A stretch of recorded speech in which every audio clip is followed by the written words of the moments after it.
एक रियासत दो दस्तूर, नामंजूर नामंजूर। यही आज गिलगित बल्तिस्तान में हो रहा है और यही कुछ आज कश्मीर में हो रहा है।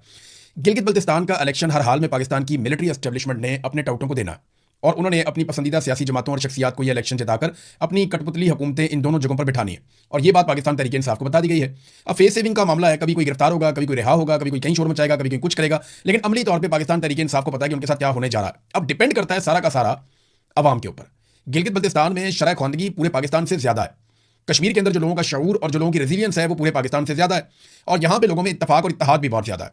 तो इन दो जगहों पे अगर अवाम डट गई और अवाम ने ये फैसला कर लिया कि उन्होंने अपना मैंडेट हर हाल में वापस लेना है तो फिर मिलिट्री एस्टेब्लिशमेंट को शिकस्त हो जाएगी और ये बड़े आराम से हो जाएगी अगर अवाम ने ये फैसला कर लिया। तो अभी टाउटों के बेचारों की जबानें तालू के साथ प्रॉपर तरीके से लगी भी नहीं थी, उनके बेचारों के हलक भी खुश्क नहीं हुए थे बोल बोल के कि टाउटों ने भी बोलना ही शुरू किया था कि जनाब पाकिस्तान तहरीक इंसाफ को फ्री हैंड मिल रहा है या पाकिस्तान तहरीक इंसाफ को वहां पे लेवल प्लेइंग फील्ड मिल रही है। गिलगित बल्तिस्तान में या कश्मीर में भी ये बातें शुरू की थी, साथ ही गिरफ्तारियां और सूबा बदरियां शुरू हो गई। लेकिन पाकिस्तान तहरीक इंसाफ को टोटल 24 घंटे मिले, थोड़ा सा टाइम यानी चंद घंटों के अंदर उन्होंने भाग दौड़ करके दिखाई और फिर साथ ही एस्टेब्लिशमेंट के हाथ पांव फूल गए और उनकी वो हालत होगी कि उनका पकड़ो भी इन सारों को बंद करो। सारे हथकंडे करने के बावजूद यानी इंतखाबी निशान भी नहीं लेने दिया, अलग अलग इंतखाबी निशान के ऊपर वो इलेक्शन लड़ रहे हैं। उम्मीदवारों को भी खौफजदा किया गया, सबको बताया गया कि तुम्हें कभी भी हम जीतने नहीं देंगे। इलेक्टोरल लिस्टें जो है उनको भी तब्दील कर दिया गया, लोगों को खौफजदा भी किया जा रहा है। तहरीक इंसाफ के लोगों को यानी एक तरह से हरासा किया जा रहा है लोगों को और उन्हें कंपेन भी नहीं करने दी जा रही। अब कंपेन भी जैसे इन्होंने रोक दी है। एक तरफ पीएमएलएन के या पीपल्स पार्टी के लोग जाते हैं तो फौजी जवान उनका इस्तकबाल करते हैं, उन्हें हर जगह पे जो है वो बावर्दी लोग मिलते हैं, कभी फौजी यूनिफॉर्म में, कभी पुलिस की यूनिफॉर्म में, उनकी तो बड़ी रिस्पेक्ट हो रही है। लेकिन जब पाकिस्तान तहरीक इंसाफ जो पाकिस्तान की सबसे बड़ी पॉलिटिकल पार्टी है वो जैसे ही वहां दाखिल होती है गिलगित बल्तिस्तान में तो ऐसा लगता है कि उनके लिए कर्फ्यू लग गया है। जनाब एनओसी लेकर आए, ना नून लीग से कोई पूछता है ना पीपल्स पार्टी से कोई पूछता है। पीटीआई वाले जहां जाते हैं उनसे एनओसी पूछा जाता है, पकड़ो इनको बाहर निकालो सूबे से। तो ये कार्रवाई वहां पे डाली जा रही है। इसकी वजह सादी सादी है कि एस्टेब्लिशमेंट सारा कुछ करने के बावजूद इलेक्शन जीतने की पोजीशन में नहीं है। अब एस्टेब्लिशमेंट के पास सब कुछ करके एक ही रास्ता बचा है, क्योंकि वोट तो उन्हें नजर आ गया जितने बचेंगे वो सारे के सारे पाकिस्तान तहरीक इंसाफ के उम्मीदवारों को पड़ जाएंगे, क्योंकि वो एंटी एस्टेब्लिशमेंट बुनियाद पे इस वक्त इलेक्शन लड़ रहे हैं और वहां लोग जो है वो एस्टेब्लिशमेंट से या जर्नैलों की पॉलिसियों से नफरत करते हैं और शदीद नफरत करते हैं। तो इस वजह से लोग वोट वहां पे नहीं डालने जा रहे। तो अब इन्हें इस बात का खतरा है, सिर्फ एक ही रास्ता बाकी बचा है। एस्टेब्लिशमेंट के बाद एक ही रास्ता बाकी बचा, या तो इलेक्शन ही ना होने दे और अगर इलेक्शन हो तो बदतरीन धांधली के बावजूद इन्हें फॉर्म 47 जारी करना पड़ेगा, जाली, जैसे उन्होंने पाकिस्तान में किया था।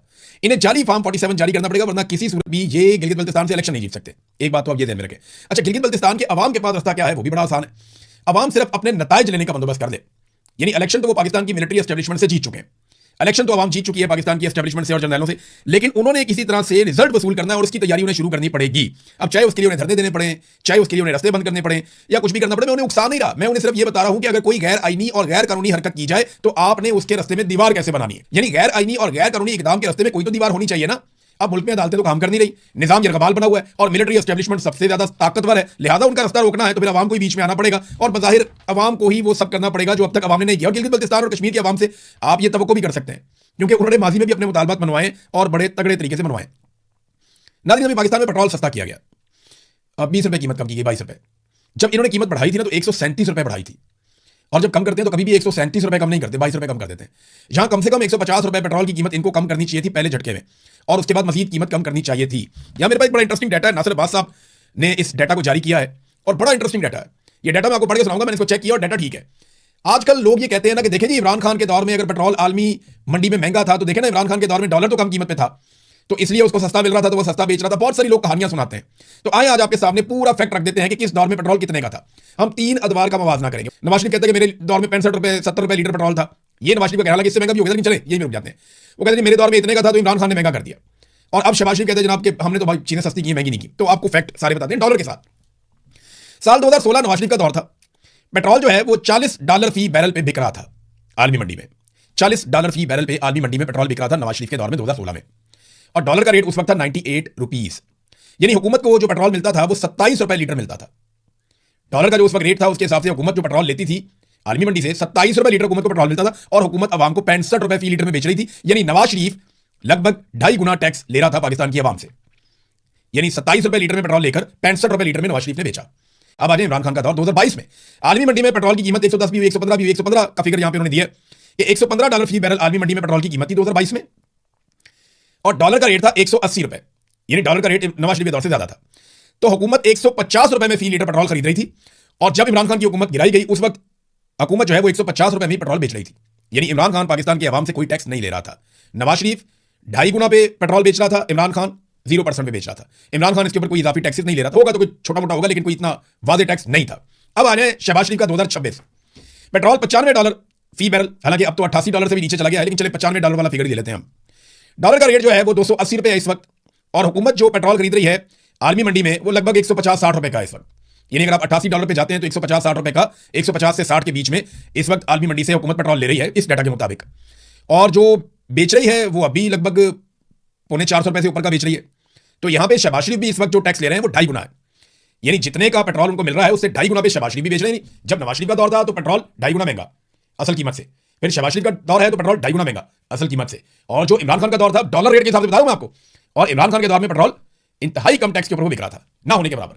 तो ये फर्क है। अब इसके बाद अगर कोई बंदा कोई बात करे तो आप उसको ये डाटा दिखा सकते हैं, ये क्लिप बता सकते हैं, या जो नासिर अब्बास साहब ने एक तहरीर लिखी है बड़ी जबरदस्त, इसको बल्कि अहमद जवाद साहब ने भी तहरीर किया है, तो आप ये तहरीर भी उन्हें पढ़ा सकते हैं, और ये फैक्ट्स हैं, इनको झुटलाया नहीं जा सकता, आप इनको जाकर इंटरनेट पे चेक कर सकते हैं।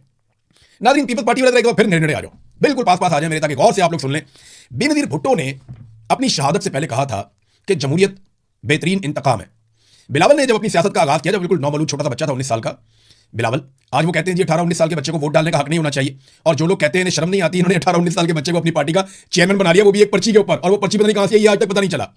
बहरहाल बिलावल ने बेनज़ीर की बात दोहराई थी, और बेनज़ीर भुट्टो ने कहा था कि democracy is the best revenge, कि जमहूरियत बेहतरीन इंतकाम है।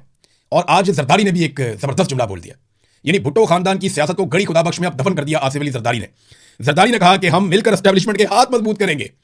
अब जनाब फरदुल्ला बाबर साहब हों, या कमरुज़्ज़मान कायरा साहब हों, या चौधरी मंजूर साहब हों हमारे कसूर वाले दोस्त, या यूसुफ रज़ा गिलानी साहब हों, ये सारे रज़ा रब्बानी साहब हों, ये बहुत सारे और लोग हैं, ये बेचारे अपनी कुर्बानियां लेके कहां जाए? ये बताएं ना हमें, किधर गई पीपल्स पार्टी एंटी एस्टेब्लिशमेंट? कहां गई पीपल्स पार्टी जो डट जाती थी, खड़ी हो जाती थी? किधर गई पार्टी? यानी मैं, मेरा पूरा खानदान पाकिस्तान पीपल्स पार्टी को सपोर्ट करता रहा, हमारे खानदान में कई दहाइयों तक पीपल्स पार्टी को सपोर्ट किया गया इस बुनियाद पे कि ये जमहूरियत पसंद लोग हैं। लेकिन आज उसी पार्टी का करता धरता जिसने कब्जा किया पार्टी के ऊपर, जरदारी, वो ये कहता है कि हम मिलकर एस्टेब्लिशमेंट के हाथ मजबूत करेंगे। वेल डन जरदारी साहब, इसको करते रहिए, और ये जुमला रिकॉर्ड का हिस्सा रहेगा, और मुस्तकबिल में जैसे बिलावल की ब्रूट मेजॉरिटी इनका पीछा करेगी, डंडे वाली जमहूरियत वाला जुमला इनका पीछा करेगा, वैसे ही जरदारी साहब का पीछा करेगा कि हम मिलकर एस्टेब्लिशमेंट के हाथ मजबूत करेंगे। Well done. तो अब पीपल्स पार्टी वाले जो है वो इस जुमले से जान नहीं छुड़वा पाएंगे, जैसे नवाज शरीफ की जान नहीं छूटती ना कुछ चीजों से, कि ज़ियाउल हक के साथ उसने जिस तरह का ताल्लुक निभाया और जो चीजें की, इसी तरह शरीफ खानदान जो कुछ आसिम मुनीर के लिए कर रहा है, ये चीजें इनकी जान नहीं छोड़ेगी। इसी तरह पीपल्स पार्टी के साथ या तो उन्हें जरदारी को डिसोन करना पड़ेगा किसी वक्त, या फिर ये जुमला उनके साथ साथ ही रहेगा। नाज़रीन, खित्ते में लड़ाई के हवाले से कुछ हौसला अफजा खबरें आई हैं कि कुछ मुआहदा करीब करीब लग गया है, लेकिन ईरान ने बड़ी खौफनाक, ईरान से जो खबरें आई हैं वो बिल्कुल ही अलग तरह की है।